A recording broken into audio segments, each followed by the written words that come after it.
안녕하세요. 대치동 빅마우스입니다. 자, 여러분 국어 공부 잘 하고 계십니까? 네, 아마도 한숨을 쉬고 계시는 여러분들 많이 계실 거예요. 그래서 제가 준비를 했습니다.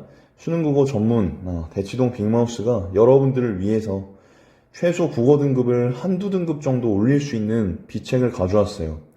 굉장히 힘든 방법이지만 요거를 믿고 잘 따라하시면 진짜 등급이 확확 오릅니다. 준비되셨죠? 저는 개인적으로 그런 생각을 하고 있어요. 수업도 굉장히 중요해요. 저도 수업에 목숨을 거는 편입니다. 정말 연구도 많이 하고, 수업 시간도 이제 원래 정해진 것보다 더 많이 하려고 하고, 정말 이제 모든 걸 쏟아내려고 하지만, 한편으론 이런 생각도 해요. 어차피 수업은 일주일에 하루 이틀이잖아요. 그러니까, 아무래도 비중 자체가, 공부 비중 자체가, 이 수업은 하루 이틀 정도 비중밖에 안 되는 거예요. 그러니까 중요하지만 그래도 수업만큼 중요한 건 오히려 수업보다 더 중요한 거는 이 수업을 듣지 않고 혼자서 공부를 하는 4일에서 5일 정도의 시간이다. 전 그렇게 생각을 합니다. 그래서 수업도 중요한데 이제 여러분들이 혼자서 공부할 때 정말 깊은 공부를 할 수 있게 도와주는 게 저의 역할이라고 생각을 해요.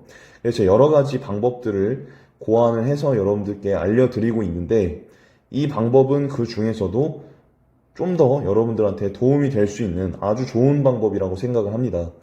왜냐면 여러분들이 지금 국어 공부를 어려워하는 이유가 뭐 수학이라든지 아니면 이과 과목이라든지 이런 것들은 내가 왜 틀렸는지 이유를 명확하게 알 수 있지만 국어 과목 같은 경우는 내가 왜 틀렸는지를 잘 몰라요, 애들이. 근데 이 방법을 쓰면 왜 틀렸는지 그리고 어떻게 생각을 해야 되는지 기준점을 잡을 수 있어서 여러분들한테 좀 소개를 해드리려고 합니다. 특히 이제 자녀분이나 수험생 본인의 성격이 꼼꼼하지 못한 경우 그리고 내가 왜 틀리는 줄 모르고 문제를 틀려버리는 경우 그리고 문제풀이 시간을 단축하고 싶은 경우 요 세 가지 경우에 속한다면 이 중 하나라도 속한다면 여러분들이 영상을 좀 보시면 좋겠어요. 이 영상은 무료입니다. 자, 그러니까 보시면 당연히 이득이겠죠. 그리고 이제 본격적으로 들어가기 전에 제가 지금 이 시기에 여러분들이 약간 지쳐있는 것 같아서 말씀을 드리면 여러분 지금 시기에 정말 열심히 해야 된다는 말씀을 드려요. 좀 냉정한 이야기일지 모르겠지만 한 가지 말씀을 드려보겠습니다. 여러분 99%랑 100%의 노력이랑 차이가 클 것 같아요? 작을 것 같아요? 현장에서 이렇게 많이 물어봤는데 우리 친구들이 항상 이렇게 답변을 하더라고요. 쌤, 99%와 100%의 차이는 1%밖에 차이가 안 나니까 차이가 적지 않을까요? 네, 점수상으로는 차이가 1, 2점 차이밖에 나지 않아요. 이거는 사실입니다. 그런데 여러분, 이거를 기억하셔야 돼요. 이 1, 2점이라는 점수 때문에 당락이 갈려버려요. 잔인한 얘기죠. 1, 2점 때문에 어떤 친구는 불합격을 해버리고 어떤 친구는 합격을 해버리는 이러한 드라마틱한 일들이 매년 발생을 합니다. 이 차이는 뭐라고 생각하냐면 네, 그 친구가 열심히 하긴 했지만 99%를 찍었느냐 아니면 100%를 넘겼느냐 이 차이라고 볼 수가 있겠죠. 그러면 여러분들이 객관적으로 내가 지금 99%인지 100%인지 체크하는 방법을 말씀드리고 오히려 이게 더 중요할 수 있으니까 해설지 첨삭 방법을 제가 말씀을 드리도록 하겠습니다. 일단은 여러분들이 지금 학원을 다니고 계실 거예요. 뭐 고3 친구들 같은 경우 이제 학교를 다니고 갔다 와서 뭐 독서실을 가거나 스터디 카페를 가거나 독재 학원을 가거나 할 텐데 여러분들이 이제 모든 공부를 다 끝내고 그 다음에 핸드폰을 잡는다거나 아니면 TV를 볼 힘이 남아있거나 아니면 뭐 다른 것도 상관없어요. 공부 외적인 게 생각나거나 공부 외적인 걸로 휴식을 취하고 있다라면 에너지가 남아있는데 공부 외적인 걸 하고 있다면 뭐 사람이니까 어떨 땐 그럴 수밖에 없겠지만 뭐 매일매일 하루 일과 끝나고 학원 갔다 와서 여러분들이 그런 식으로 이제 시간을 보내고 있다면 저는 여러분들이 99%의 노력을 하고 있다고 생각을 합니다. 진짜 100%의 노력을 하는 친구들은요, 학원을 갔다 와서 다시 책상에 앉아요. 학원에 갔다 와서 다시 인강을 들어요. 자, 그거를 그렇게 공부를 하다 보면 정말 이제 어느 순간쯤 되면 자고 싶다는 생각밖에 들지 않아. 다른 건 할 수 없겠다. 그냥 빨리 자고 싶다. 이런 생각만 남아요. 그게 100%예요. 아시겠습니까? 영국의 유명한 축구 선수 웨인 룬이라는 선수가 이렇게 얘기했어요. 경기가 끝난 후에 체력이 조금이라도 남아있는 내 모습을 보면 정말 한심하기 짝이 없었다. 웨인 루니는 정말 완전 연소를 하기로 유명한 대표적인 선수입니다. 이 선수의 경기를 보면 경기가 끝나고 이제 라커룸으로 들어갈 때, 운동장을 벗어날 때 비틀비틀거리면서 갑니다. 정말 완전 연소를 했기 때문에 최고의 자리에 올랐다라고 얘기할 수가 있겠죠. 여러분들도 마찬가지입니다. 1, 2점 차이로 불합격하고 싶은 사람 없잖아요. 그렇다면 조금 더 열심히 하세요. 할 수 있을 때 제가 함께 하겠습니다. 자, 그러면은 본격적으로 해설지 첨삭하는 방법, 스스로 셀프 첨삭하는 방법 알려드릴게요. 메타인지도 기를 수 있고요. 또 여러분들이 사고 과정을 스스로 고쳐 나갈 수 있는 그런 방법이기도 합니다. 자, 요거는 여러분들의 이해를 돕기 위해서 올해 EBS 수능 특강에서 심청가 부분을 가져왔습니다. 심청가 부분을 가져왔는데 여러분의 이해를 돕기 위해서 간단하게 설명을 하겠습니다. 자, 지금 심청이 스토리는 아시죠? 네. 이제 아버지를 위해서 인당수에 몸을 던져가지고, 네, 이렇게 자기를 희생을 했는데, 그 이후에 어찌저찌 일이 잘 풀려서 심청이가 이제 황후가 되었습니다. 왕비가 되었습니다. 근데 왕비가 되고 나니까 당연히 누구 생각이 나겠어요? 네, 아버지 생각이 나겠죠. 그래서 자기는 이제 잘 먹고 잘 사는데, 아버지는 어딘가에서 여전히 고생을 하실 것만 같은 생각 때문에 심청이 마음이 편할 수가 없겠죠. 그래서 지금 심청이의 마음은 우울하고 심란한 상태가 됩니다. 인물의 감정에 이입을 해보세요. 그래서 지금 계절적인 배경이 특히 이제 가을이고요. 여기 진양조 장단이라고 나와 있는데 이게 이제 판소리다 보니까 그 어떤 비트에 맞춰가지고 심청이가 대사를 치게 되거든요. 근데 이제 진양조 장단이다 하면은 되게 느린 박자예요. 보통 이렇게 느린 박자는 등장인물이 이제 슬픈 감정을 얘기할 때 이런 비트를 사용하게 되는데요. 특히 가을이야. 보통 이제 가을에 이별을 하게 되면 여자친구, 남자친구랑 헤어지게 되면 좀 더 이제 데미지가 크잖아요. 슬프잖아요. 그런 것처럼 이 소설 속에서도 가을에 좀 더 이제 센티멘탈, 감성적이 된다. 이렇게 생각을 해주시면 됩니다. 자, 그리고 귀뚜라미도 슬피 울고 있어요. 그러니까 당연히 심청이의 그 슬픔이 굉장히 극대화가 된다. 이런 느낌으로 보시면 되겠습니다. 자, 그때 이제, 자, 밤인데, 시간적 배경은 또 밤인데, 저기 이제 밤하늘에 외기러기가 날아가고 있어요. 네. 하필 또 뚜루루루 끼룩 하고 울면서 날아가고 있어요. 그랬더니 심청이가 이제 이 기러기를 부르면서 너 어디 가냐? 소중랑 북해상에 편지를 전하던 기러기냐? 이렇게 얘기를 하고 있어요. 소중랑 북해상은요, 뭐 자세히 알 필요는 없고요. 예전에 이제 흉노족이라는 그 오랑캐족한테 사신으로 갔다가 붙잡힌 사람인데 그냥 고사가 나와 있다. 뭐 요런 정도로 생각을 하시면 됩니다. 그래서 이제 편지를 전하던 기러기냐? 약간 이제 서양에서는 비둘기들이 이제 편지를 전하는 걸로 알려져 있는데 지금 동양에서는 기러기로 나와 있습니다. 나와 있는 경우가 많습니다. 그래서 심청이가 이제 너 편지를 전하던 기러기냐 이렇게 물어보고 있어요. 왜 기러기한테 편지를 전하던 기러기냐 이렇게 물어보고 있겠어요? 네, 당연히 심청이도 편지를 쓰고 싶은 거예요. 지금 상황이. 그래서 내가 편지를 쓸 테니 네가 좀 전해줄 수 있겠냐? 약간 이 말을 하고 싶겠죠. 누구한테 써서 보내주고 싶겠어요? 당연히 아버지가 되겠죠. 그래서 이제 방으로 들어와서 편지를 쓰려고 합니다. 지금 여기에 나와 있는 중요한 소재는 외기럭이랑 편지가 됩니다. 예. 자, 그리고 이거보다 더 중요한 건 뭐냐면 지금 심청이의 마음이 어때? 매우 슬프다. 자, 왜 매우 슬픕니까? 아버지 때문이죠. 아버지 때문입니다. 자, 그래서 이제 아버지한테 편지를 쓰려고 했는데 너무 슬프니까 이제 눈물이 나고 한숨이 막 나요. 그래서 그때 당시에는 이제 글자를 붓글씨로 썼죠. 근데 붓글씨 위에 예, 그리고 이제 종이는 그 서예할 때 쓰는 그런 종이에요. 물에 되게 약한, 네. 강한가요? 네. 근데 이제 잘 번지는 거죠. 네. 그래서 이제 붓글씨로 글자를 딱 썼는데, 심청이가 이제 울었어요. 눈물이 막 뚝뚝 떨어졌겠지. 그러니까 붓글씨가 이제 다 번진 거야. 그리고 언어가 도착이로구나 이랬는데, 도착은 이제 거꾸로 됐다. 뭐 이런 뜻인데, 전부 다 번져서 알아볼 수가 없게 됐다. 약간 이런 느낌으로 생각하시면 됩니다. 그래서 편지를 적어서 손에 들고 먼 산을 바라보고 있었어. 그거라도 보내고 싶었나 봐요. 근데 기러기는 간데 없고, 예, 당연히 갔겠죠. 창망한 구름밖에 별과 달만 밝았구나. 지금 심청이 마음이 어떻겠어? 너무 슬프지. 편지도 못 보내잖아. 심황우가 기가 막혀서 편지를 던져버렸어. 그리고 울음을 우는 그런 장면이에요.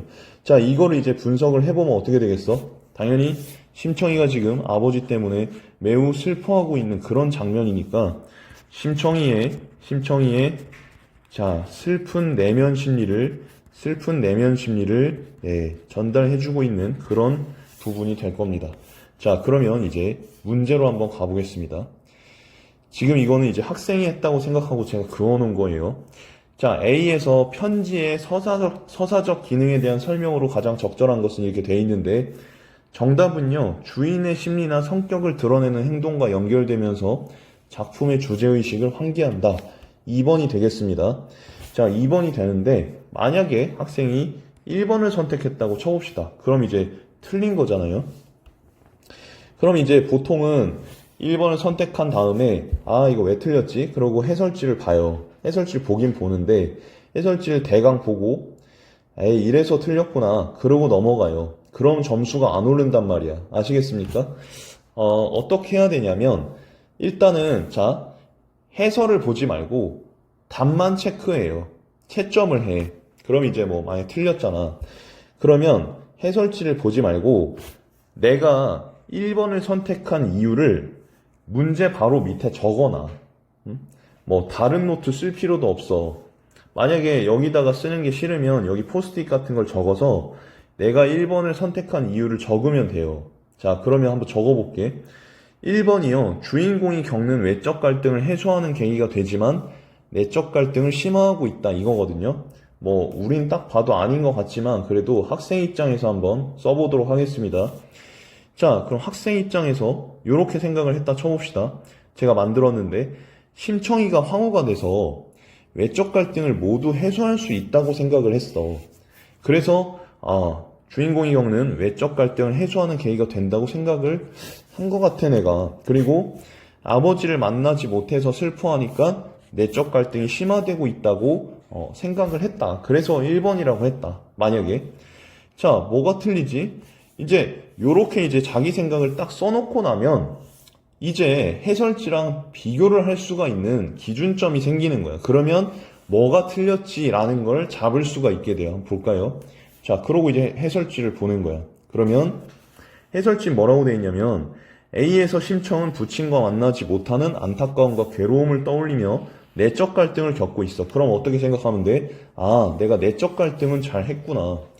근데 부친에게 쓴 편지를 보내지 못하는 상황이 내적 갈등을 심화하는 것은 맞지만 편지가 심청이 겪는 외적 갈등을 해소하는 계기가 되는 것은 아니다. 이렇게 돼 있죠. 자, 지금 이 친구는 제가 만든 가상의 친구지만 이 친구는 이렇게 생각을 한 거야. 심청이가 황후가 돼서 외적 갈등을 모두 해소할 수 있다고 생각을 했는데 이 부분이 이제 잘못됐지. 왜냐하면 딱 요렇게만 보면 뭐 어찌저찌 말이 될 수 있다고 할 수도 있겠지만 발문이 어떻게 됐어? 편지의 서사적 기능이니까 편지라는 소재를 중심으로 했을 때 골라봐라 이거잖아요. 그러면 지금 편지 자체는 외적 갈등이랑 외적 갈등의 해소랑 관련이 없단 말이야. 그래서 심청이 황후가 돼서 외적 갈등을 모두 해소할 수 있다고 하는 거는 내가 틀린 생각이구나. 이걸 이제 교정을 할 수 있다는 거야. 그러고 이제 교훈을 어떻게 쓸 수 있어? 외적 갈등의 개념을 다시 한번 정리해야겠구나. 플러스 문제 발문을 제대로 읽어야겠구나. 발문에 나와 있는 소재를 중심으로 내가 해봐야겠구나. 이렇게 생각을 정리하시면 된다는 거예요. 자, 그래서 이렇게 제가 예시도 해놨고, 그 다음에 이제 3번 해보도록 하겠습니다. 3번은 뭐였냐면은, 과거의 사건과 현재 일어나는 사건의 연결고리를 드러내어 사건의 의미를 부각한다인데, 이걸 이제 학생이, 이것도 제가 만들었죠. 자, 이렇게 생각했다고 해봅시다. 외기러기를 보고 아버지를 떠올렸기 때문에, 옛날에 이제 아버지랑 같이 살던 시간들을 과거의 사건이라고 연결을 지었고, 그리고 현재 상황이니까 이게 연결고리가 된 거 아니냐 이렇게 생각을 할 수 있다는 겁니다. 학생 입장에서. 그래서 만약에 3번이 맞다 생각했다라고 한다면 이렇게 써놓고 나서 이제 답을 보시면 됩니다. 해설지를 보시면 됩니다. 자, A에서 심청은 외기러기를 보고 부친에서 소식을 전하고 싶은 마음을 드러내고 있습니다. 자, 근데 이 경우도 마찬가지죠. 지금 외기러기를 보고 생각한 거는 그래도 어느 정도 맞다고 할 수 있겠지만은 지금 얘도 뭐를 빼먹었어? 주요 소재인 편지에 대한 사고 과정을 빼먹었단 말이에요. 그래서 편지와 관련된 과거의 사건을 떠올려서 현재의 사건과 연결짓는 역할을 하거나 특정한 사건의 의미를 부각하는 것은 아니다 이렇게 돼 있죠. 그러면 학생은 이렇게 생각을 할 거예요. 내가 중요 소재인 편지에 대한 정보를 놓쳤구나. 그리고 이 편지라는 게, 자, 과거의 사건을 떠올려서 현재의 사건과 연결짓는 역할을 하는 건 아니구나. 라는 기준점을 잡을 수 있다는 거야. 이렇게 나왔을 때, 과거의 사건과 현재의 사건을 연결짓는 역할을 하는 게 아니구나. 이렇게 하면 되겠구나. 이거를 잡아나가면 국어 점수가 금방 오른다는 거예요. 납득이 되십니까? 물론, 제 수업을 듣는 친구들은 제가 수업 시간에 이런 걸 해줘요. 근데 여러분들께서는 제 수업을 이제 만약에 뭐 듣지 않는다, 듣지 못한다 이런 경우에는 여러분들이 혼자서 해보는 게 좋다고 생각을 합니다. 뭐 알려줘도 안 해 대부분. 예. 근데 어쨌든 여러분들이 믿고 하신다면 진짜 점수 상승에 좋다고 생각을 해요. 정말로 경쟁 사교육업자분들 선생님들이 이 영상은 안 봤으면 좋겠다 이런 생각이 들 정도로 저는 개인적으로 좋은 방법이라고 생각을 합니다. 네. 자, 마치면서 제가 또 하나 여러분들을 위한 쓴소리를 해야 되겠죠.